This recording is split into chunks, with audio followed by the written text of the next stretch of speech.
జూబ్లీహిల్స్ సంబంధించి ఉప ఎన్నిక ప్రచార కార్యక్రమం అనేది ప్రారంభమైంది. 13వ తారీఖు నుంచి నామినేషన్స్ ఉన్నాయి. వచ్చే నెల 11వ తారీఖు నాడు ఎలక్షన్ ఉంది. దీనికి సంబంధించి మేము ఇంటింటికి వెళ్ళి door to door canvassing start చేసాం. ఎన్నికలకు ముందు 2 సంవత్సరాల క్రితం 6 గ్యారెంటీలు 13 హామీలతో ఎన్నికల్లో గెలిచిన కాంగ్రెస్ ఏ రకంగా డోకా చేసింది, ఏ రకంగా ఇచ్చిన హామీలని మరి మరిచి ఈరోజు ఎన్నికల్లో ఓట్లు అడిగే నైతికత ఎక్కడిదని చెప్పని బీఆర్ఎస్ పార్టీ బాకీ కార్డులను ముద్రించి ఇంటింటికి వెళ్ళి ఇవాళ ఓటర్లను కలిసి వివరించడం జరుగుతుంది.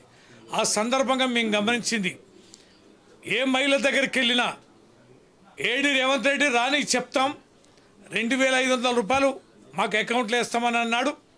నెలకి ఇప్పటికీ 55,000 రూపాయలు మాకు బాకీ ఉన్నాడు. ఎక్కడ రేవంత్ రెడ్డి వచ్చినాక చెప్తాం కాంగ్రెస్ వాళ్ళ సంగతి అని. అదే రకంగా తులం బంగారం, చాలామంది పెళ్ళైన ఆడపిల్లలు ఉన్నారు, మాకు 1,00,000 రూపాయలు రాలేదు, తులం బంగారం రాలేదని. చాలామంది విద్యార్థినులు అమ్మాయిలు చెప్తున్నారు, మా స్కూటీలు ఎక్కడా అని, మా 5 లక్షల భరోసా విద్యా కార్డు ఎక్కడా అని. అదే రకంగా చాలామంది వృద్ధులు అడుగుతున్నారు, మా పెన్షన్ లేవని. కొత్త పెన్షన్ ఇవ్వలే, కొత్త పెన్షన్లు ఇస్తామన్నారు, భార్య భర్తలకు ఇస్తామన్నారు, 2,000 4,000 చేస్తామన్నారు, వికలాంగులకి 6,000 ఇస్తామన్నారు. ఎక్కడా అని చెప్పని వృద్ధులందరూ కూడా అడుగుతున్నారు. ఇండ్లు ఎక్కడ మీరు కట్టేదని అడుగుతున్నారు. అయ్యా మా బస్తీ అంతా ప్రభుత్వ స్థలాలలో ఎప్పుడో 25-30 ఏళ్ళ నుంచి మేము చిన్న ఇల్లుగా గల్లీలలో కట్టుకొని కడు ఇబ్బందుల్లో ఉందాం. ఇవాళ హైడ్రా పేరిట మా ఇల్లు కూల్చే ప్రయత్నం ఈ రేవంత్ రెడ్డి చేస్తాడు. ఎప్పుడు ఏ రాత్రి బుల్డోజర్లు వస్తాయి మా ఇల్లు కూలుస్తాయి అనే భయంతో మేము ఉన్నాం అని హైడ్రా భయం కూడా ఇలా రైమత్ నగర్ కానీ, షేక్పేట కానీ, ఎర్రగడ్డ కానీ, బోరబండ కానీ ఈ డివిజన్లో ఉన్న బస్తీ వాసులందరూ కూడా భయంతో గుప్పిట్లో ఇలా బ్రతుకుతున్నారు. కనుక ఖచ్చితంగా కాంగ్రెస్ పైన చాలా కోపంతో ఉన్నారు. అలాగే మాగంటి గోపీనాథ్ గారు మంచి ఎమ్మెల్యే, బస్తీ వాసుల అండగా ఉండేది.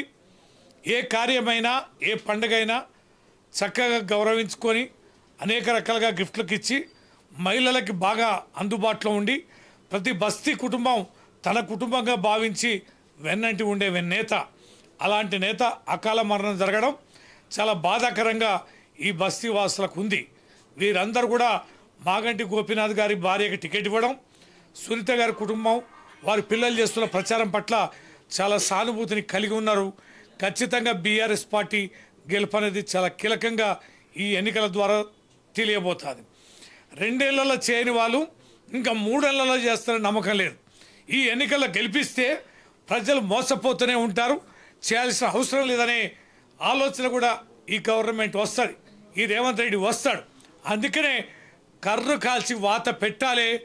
జూబ్లీహిల్స్ ఎన్నికల్లో ఓటమికి అవకాశం కల్పిస్తేనే 3 ఏళ్ళనన్నా బుద్ధి తెచ్చుకొని ఎంతో కొంతనన్నా ఇచ్చిన హామీలను అమలుపరుస్తాడనే నమ్మకం బస్తీ వాసుల్లో కనిపిస్తుంది. అందుకనే బీఆర్ఎస్ పక్షాన, కారు పక్షాన, కేసీఆర్ గారి పక్షాన ఉన్నారు. చాలామంది ప్రజలు అంటున్నారు, అయ్యా కేసీఆర్ గారి పాలనలో మాకు చాలా బాగుండే, చాలామంది ఇండ్లు వచ్చినాయని చెప్తున్నారు, చాలామంది దళిత బంధు వచ్చినాయని చెప్తున్నారు, చాలామంది పెన్షన్లు వచ్చినాయని చెప్తున్నారు, చాలామంది ఫీజులు రియంబర్స్మెంట్ వచ్చిండే, స్కూళ్ళల్లో సీట్లు వచ్చాయని చెప్పని కూడా చాలామంది పిల్లలు చెప్తున్నారు. కాబట్టి మళ్ళీ కేసీఆర్ పాలన కావాలని చెప్పనే ఉద్దేశం ప్రజల్లో చాలా స్పష్టంగా కనిపిస్తుంది. ఇది బీఆర్ఎస్ పార్టీకి ఏకపక్షంగా మరి అనుకూలంగా ఉన్నటువంటి ఒక నియోజకవర్గం ఎన్నికగా మేము భావిస్తున్నాం. కేసీఆర్ గారి పాలనే మాకు కావాలనేది ఒకటి. గోపీనాథ్ గారి మీద ఉన్న అభిమానం ఏదైతుందో అది చాలామంది కార్యకర్తలు ఉంది. ఆ అభిమానం కూడా సానుభూతిగా మా అభ్యర్థికి కలిసి వచ్చే అవకాశం ఉంది.